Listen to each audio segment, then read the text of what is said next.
Hey everyone, welcome back to my channel. In today's video, I will show you how to fix crashes on Epic Games Launcher using your PC. Let's get started. First, make sure your Epic Game Launcher is up to date. Open the launcher on your PC, and if you see any update prompts, install them. Update often fix crashes and bugs automatically. Now restart your computer. This can clear temporary issues and free up system resources that might be causing the crash. If the launcher still crashes, try running it as an administrator. Right click on Epic Game Launcher icon, then select Run as administrator. This gives launcher full permission to run properly. If a specific game is crashing, you can verify the game files. Open the Epic Game Launcher, then click on Library.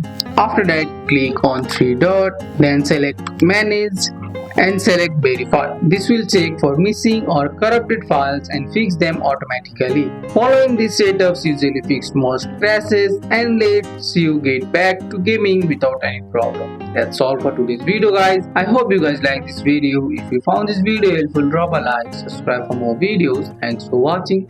See you in the next one.